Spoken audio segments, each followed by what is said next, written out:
제가 평생 강연한 거 3번 적이 있어요. 얼추 4,000번 정도 되더라고요. 엄청 돈이 들어오는 거예요. 그래서 또 엄청 사업을 늘렸어요. 다 망했어요. 빚이 늘고 최고로 올라갔을 때 30억까지 올라갔거든요. 이제 스트레스 받잖아요. 저녁에 술 마시잖아요. 잠 잘 못 자잖아요. 이거 계속되잖아요. 그러면 암이 걸려요. 의사 선생님 검사하고 오라 그러더니 악성입니다. 그래서 울먹울먹 하면서 이렇게 밖으로 나왔어요. 그제서야 제가 깨달았어요. 사업에 실패든 건강에 실패든 어떤 실패든지 간에 소중한 건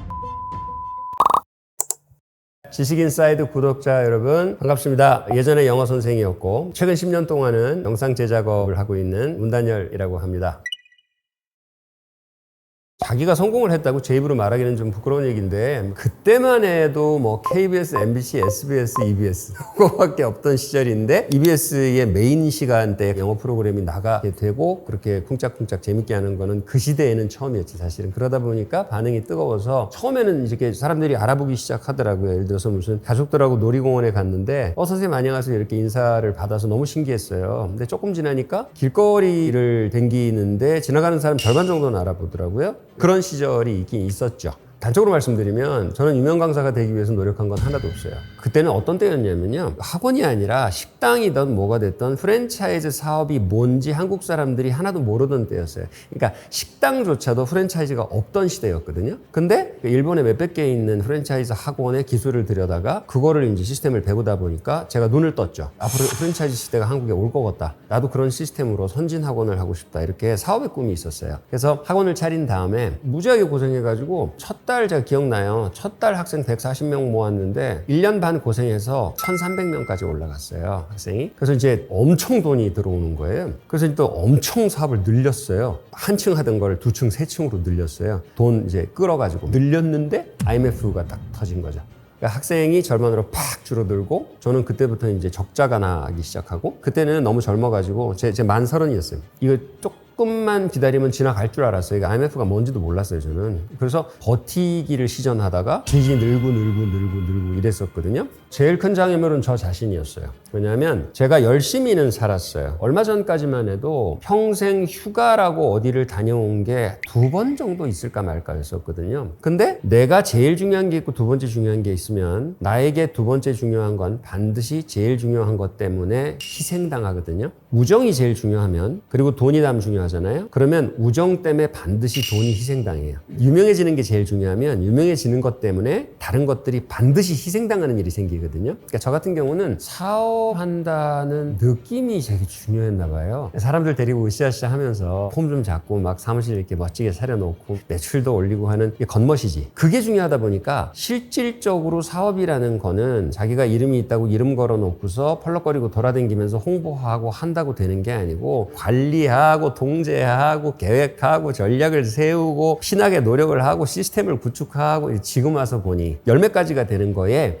한 개만 못해도 회사는 망하더라고요. 근데 젊은 저는 그걸 하나도 몰랐어요. 좀 유명해졌겠다, 돈 잘 들어오겠다 이렇게 해서 그런 저 자신이 가장 큰 트러블 메이커였던 거예요. 그러니까 이제 어떻게 되냐? 전체적으로 보면 수지타산에서 실패해서 빚졌어요. 30살 때 5억 7천 빚졌거든요. 그렇게 해서 이걸 만회하려고 닷컴을 했어요. 또 투자금을 모았어요. 했는데 다 망했어요. 그거 안 되고 빚이 더 커지고 그 다음에 이걸 또 만회하려니까 홈쇼핑에서 영어 교재 파는 거 이런 거를 했단 말이에요. 근데 여전히 일하는 것을 아주 치밀하게 전문가적인 공부가 돼 있어서 했어야 되는데 이게 안 돼 있는 상황. 그러니까 왜 안 되지? 난 운이 없나 봐. 그리고 다시 돈 빌려서 더 크게 벌려요. 원인이 똑같잖아요. 나라는 원인이 똑같기 때문에 결국은 타산이 또 안 맞아서 또 넘어지는 거죠. 그러니까 빚이 더 커지지. 최고로 올라갔을 때 30억까지 올라갔거든요. 그제서야 제가 깨달았어요. 나한테 원인이 있는 거고.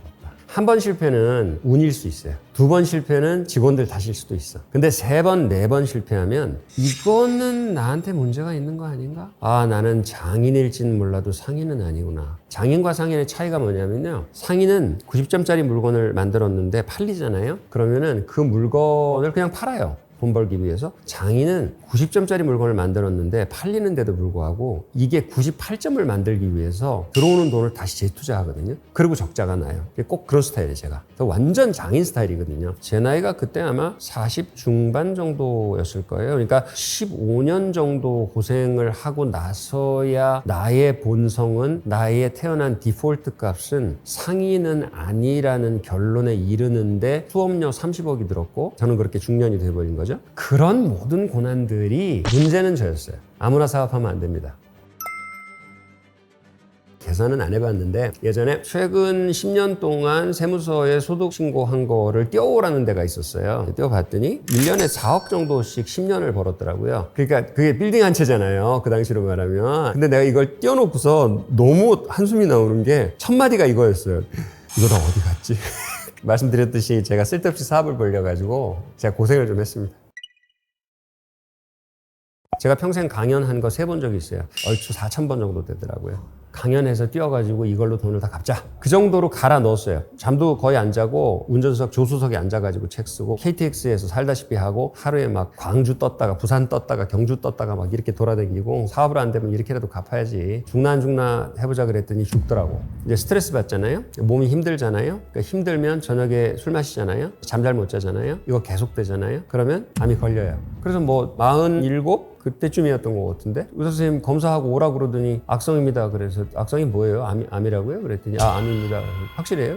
네, 확진입니다. 얼마나 진행이 됐어요? 그랬더니 모릅니다. 열어봐야 됩니다. 이렇게. 뭐 지금이야 이렇게 아무렇지도 않게 얘기하지만 그 전까지 겪었던 것 중에 제일 어려운 게 빚진 것 때문에 정말 죽고 싶고 채권자들한테 쪼임을 당할 때 심리적으로 매일매일 너무 힘들었던 세월이 기니까 그게 정말 죽고 싶은 일이라고 생각했는데 실제로 육체적으로 네가 죽을 수도 있다라고 하는 거를 의사한테 얘기를 들으면 어떻게 되냐면 그냥 머리가 하얘져요. 이렇게. 그 순간은 뭐 잊지를 못하죠. 집사람도 울먹울먹 하면서 이렇게 밖으로 나왔어요. 암 판정 받고 나서 제일 후회했던 거는요. 그 암이 가져다 준 제일 좋은 거하고 연결되어 있는데요. 암이 가져다 준 제일 좋은 게 뭐였냐면 그런 일이 있었어요. 암 수술 들어가기 전에 한 4시간 전이었는데 어떤 분한테 전화가 왔어요. 제가 같이 협업하는 저에게 돈을 주는 쪽 분이었는데 그분이 저 급한 일인데 뭐 이거 좀 하나 추천서 하나 써주면 안 되겠어요? 그러는 거예요. 그래서 예. 제가 지금 4시간 후에 암 수술이라서 수술 끝나고 나서 정신 차리면 써드릴게요. 그랬더니 아니 급한 일이라서 지금 좀 써주시면 안 되겠냐고 그러는 거예요. 그래서 좀 어이가 없잖아요. 그 수술이라는 게요. 아무리 가벼운 수술도 완전 마취하는 수술은 어떤 병원이든지 각서를 써요. 수술 중 사고가 생겨서 죽어도 책임 병원 안 진다. 마음 상태가 지금 그 상태거든요.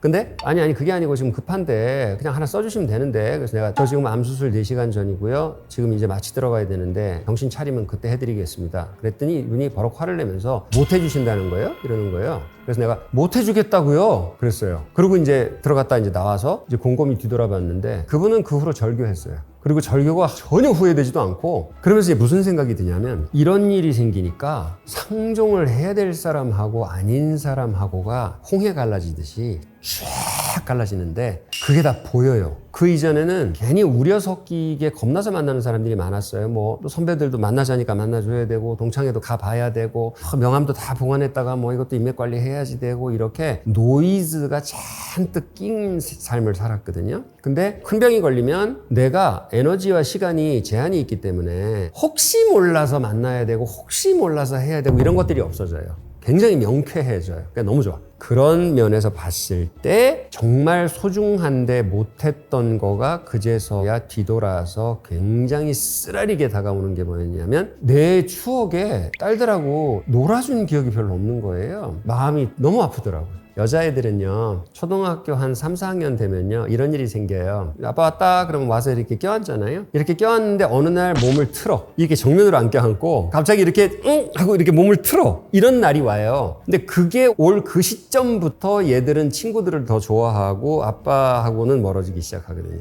아빠가 나하고 같이 있는 거가 완벽하게 행복한 시간이 되게 짧아요. 한 10년밖에 안 되는 거예요. 근데 나는 우리 딸들이 빵에서 10살 정도 되는 그 시기에 거의 그 옆에 없었어요. 아프고 나서 보니 소중한 건 그건데, 그리고 그 소중한 것이 영원히 그렇게 할 수 있지도 않고 자식들에게도 내가 최고의 역할을 해줄 수 있는 시간이 정해져 있어요. 와이프한테도 마찬가지고 누구한테든지 잘해줄 수 있는 시간이 창문이 잠깐 열리는데 그 잠깐의 창문을 그냥 지나친 거가 가장 후회스러운 일로 남죠. 당연하죠. 돈보다 중요한 게 있죠. 돈이 제일 중요하면요, 돈 때문에 반드시 딴 게 희생당해요. 자식들과 가장 중요했던 시간을 날려버렸다. 가장 친한 친구하고도 그런 문제가 걸리면 싸우게 돼 있고 헤어지게 돼 있고요. 배우자하고의 관계도 틀어지게 돼 있고요. 제가 이제 돈이라고 하는 거에 대해서 굉장히 압축적으로 말씀드리자면 그거 한 방에 날아갈 수도 있어요. 돈이라는 거는 최저 생계비를 제외하고는 한국에서는 돈을 벌어서 월급을 받아서 점점점 효용가치, 그러니까 삶의 질이 올라가는 데가 월급 700 정도까지래요. 그러니까 거기까지는 돈을 벌면 벌수록 행복해진대. 그 정도까지 되고 난 다음에 그 다음에 더 버는 돈은 효용가치가 이렇게 올라가다가 하고 꺾어지는 거예요. 사람이 조건이 있어야 행복한 존재가 아니에요. 원래 돈에서 실패해도 절대로 인생에서 실패한 게 아니거든요. 그러니까 당신에게 인생이 있느냐 이렇게 물어보고 싶어요. 저는 어떤 일이 있어도 감성고 받은 날에도 그랬고, 제가 빚에 시달려서 20년을 살아보니까 결국 살아야 모든 거를 다 회복시킬 수 있잖아요. 내가 죽으면 끝나는 거잖아요. 계속 이렇게 겪어보고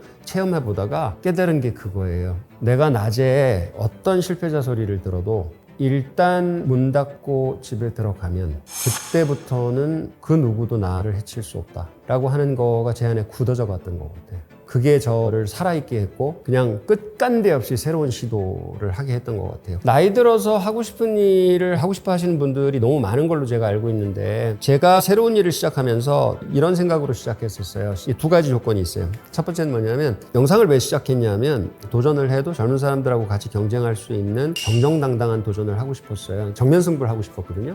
뭘 할까 하다가 원래 사진 찍는 거 좋아하고 그런 거 되게 좋아했어서, 아니 뭐 그냥 재밌는 거 하자. 너무 재밌어 갖고 결정을 했고, 왜냐면 해야 되는 거는 오래 못 견뎌요. 사람은 의지가 총량이 있어서 그거를 의지로 할 수 있다고 착각들을 해요. 이제는 알아요. 학원이 됐던 가게가 됐던 브랜드가 쌓여서 사람들이 그래도 얼추 거기 잘한대더라 하고 모여드는 데까지 최하 1년 반 걸리거든요. 그 시간을 참아야 돼요. 근데 그걸 참으려면 1년 반을 열심히 하면서 의지로 참아, 의지로 못 참아요. 뭐로 참느냐? 좋아야 참아요.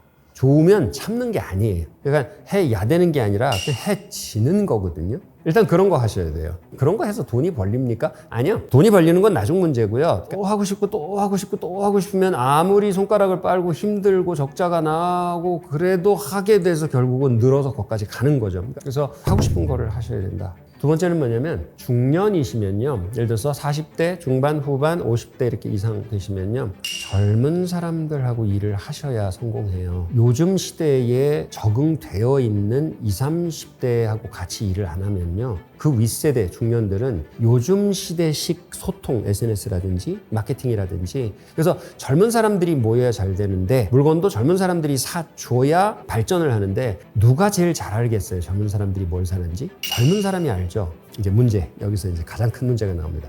이해가 안 가잖아요, 젊은 사람들이. 우리 입장에서 젊은 사람들도 나이 든 사람 싫어하고 라떼통만 한다 그러고. 근데 그 문화 충돌이 너무 계속되니까 그냥 이민 왔다고 생각하자, 여기 미국이다 라고 그렇게 아예 적응하겠다고 마음을 완전히 고쳐 먹으면, 이민 왔다 이렇게 생각하면 같이 일할 수 있어요.